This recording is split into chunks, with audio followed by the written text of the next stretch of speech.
When someone visits an Amazon warehouse for the first time, they're always amazed at its scale. It's rows upon rows of shelves stacked high with millions of products ready to be picked, packed, and shipped.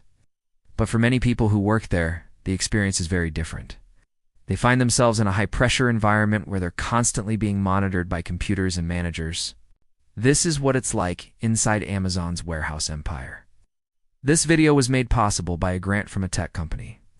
Thanks to this company, we were able to hire a team to build this set and bring this story to life. If you want to learn more about digital transformation in manufacturing, check out the link below.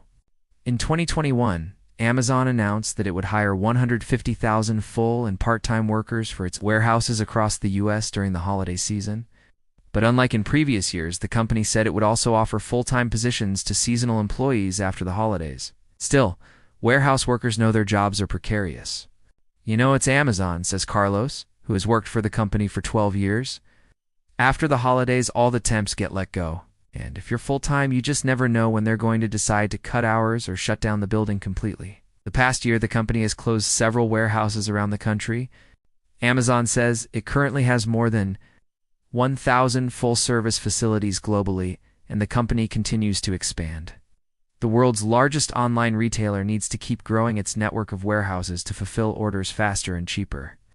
A key part of the strategy is opening facilities closer to major population centers. The company calls them micro-fulfillment centers.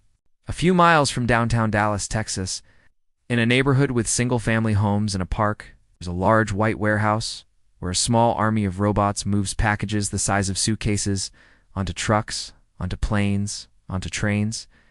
It's the newest kind of Amazon facility, and it's changing how the company manages its supply chain. The Dallas site opened in 2021. At first, the company said it would create hundreds of jobs. Then it said it would create thousands. Now the company won't say. Across town, a larger Amazon facility employs more than 1,000 people. The smaller one has no posted job openings, but dozens of workers enter and exit throughout the day. Inside, the air smells clean. There are glass walls and big windows everywhere. The space feels more like a tech campus than a warehouse. At a recent tour, a manager pointed out the solar panels on the roof, the energy-efficient LED lights, and the charging station for electric forklifts. Robots roam through the aisles picking up and sorting items to be shipped. They move quickly. Their speed allows them to make more trips per hour and improve efficiency. They have priority on the road. If a worker needs to cross their path, they have to stop and wait. Robots don't get tired, take breaks, or call in sick. To optimize operations, Amazon measures everything. It tracks the number of items moved, the distance traveled by forklift, the amount of time spent on tasks. Managers review reports and adjust processes to improve efficiency. Supervisors observe workers from the floor and through security cameras. Some employees are assigned to monitor screens tracking safety metrics in real time. On some shifts, there are so few workers that everyone knows each other's name. On busier days, there can be more than 100 people in the building. Most workers are paid by the hour. Others are paid based on how much they pick, pack, or sort. Depending on their roles, they can earn $18, $20, or $23 an hour. All are eligible for health insurance and other benefits. Amazon provides safety training and equipment such as ergonomic push carts, gloves, tape, and labels. Still, many workers get hurt on the job. Some suffer repetitive stress injuries. Some fall from ladders. Others are hit by falling objects or moving vehicles. According to a tally by The Guardian, since 2019, at least 36 warehouse workers have died across the U.S. One employee in Florida was crushed to death by a malfunctioning robot. Another fell into a meat grinder in New York. At least 17 people have died in accidents at Amazon facilities since 2016. At the Dallas facility, an employee recently died after being hit by a tractor. The company has reported 17 workplace fatalities nationwide since 2019. When asked about safety protocols at the facility, an Amazon spokesperson wrote in an email, "We have created a safe and positive work environment where associates know they can come to work every day without fear of retaliation and feel empowered to raise any safety concerns." Like most warehouses, the facility runs around the clock. Workers come and go. Some drive in luxury cars. Others arrive in beat-up pickup trucks.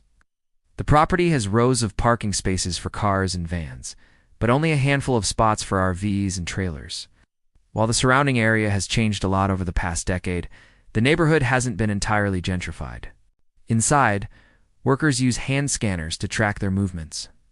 A computer tells them where to go next. They pick up items, scan them, and put them in plastic totes. The totes are loaded onto conveyor belts. As items move through the building, their barcodes are scanned over and over again. Computer checks to see if the product matches the order. If not, it's removed. As the tote approaches the end of the line, a worker removes the contents and places them in a shipping container or a bag. Someone else weighs the package and applies a label. The package is then sent out via UPS or the U.S. Postal Service. If the order is too large for a standard bag or box, it gets sent directly from the tote. Items are typically only scanned twice, but sometimes they're scanned 4 times. Workers can be fired for removing or sticking a barcode on the wrong item. It's not unusual for 2 workers to scan the same product within seconds of each other. Depending on the speed of the line, workers might have as little as 45 seconds to complete each step. To increase productivity, some workers develop strategies to make their movements faster. Some move their feet forward and backward while they work. Others dance to stay in place. Some stomp their feet to keep them in the right spot. Workers describe it as stomping out a rhythm. Some workers say the constant scanning makes it feel like they're working on an assembly line in a factory, even though the space doesn't look like a traditional factory. The open layout is designed to maximize efficiency and speed. Unlike in a typical warehouse where goods are stored in bulk, Amazon keeps its inventory in smaller batches close to the areas where people pack and ship the goods. That way, workers spend less time walking and waiting, and more time packing. Amazon's technology helps increase efficiency, but it also makes the work less satisfying. In the past, workers could stack items on shelves. Today, they often don't have enough room. Instead, they're trained to arrange boxes in pyramids to conserve space. Workers have developed their own systems to stack items and place them in totes. Over time, they've learned the best way to arrange the boxes so they don't collapse. Each movement becomes habitual. Work takes on a hypnotic quality. Most workers are focused on performing their tasks as quickly as possible. They have quotas to meet. Some workers say they feel like robots. With the steady beeping of scanners and the clanking of totes, the noise level can be deafening. Workers wear headsets and use microphones to communicate. They talk about how sore their feet are and the injuries they've seen. They discuss how many items they've packed and the pace of the line. Some workers listen to music. Managers say the facility is well ventilated and comfortable.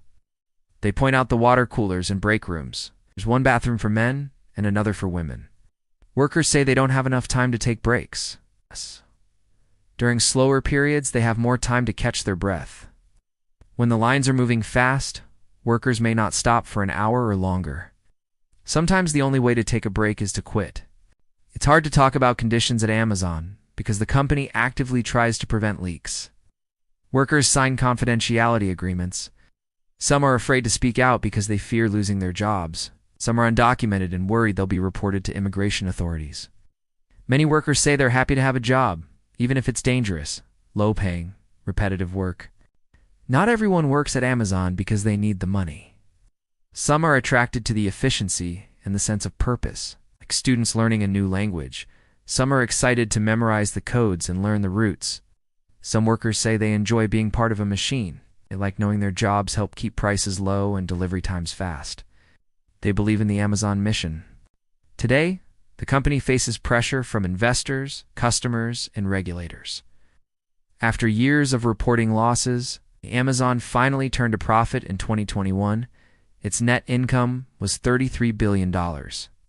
In the coming years, the company will face more competition from established retailers and new entrants. Amazon operates in one of the most competitive industries in the world, relies on data and technology to fend off competitors and stay ahead. To maintain its lead, Amazon needs to keep building new warehouses, hiring new workers, and implementing new technologies. Its empire depends on speed and scale. Thanks for watching this episode. If you want to learn more about digital transformation in manufacturing, check out the link below.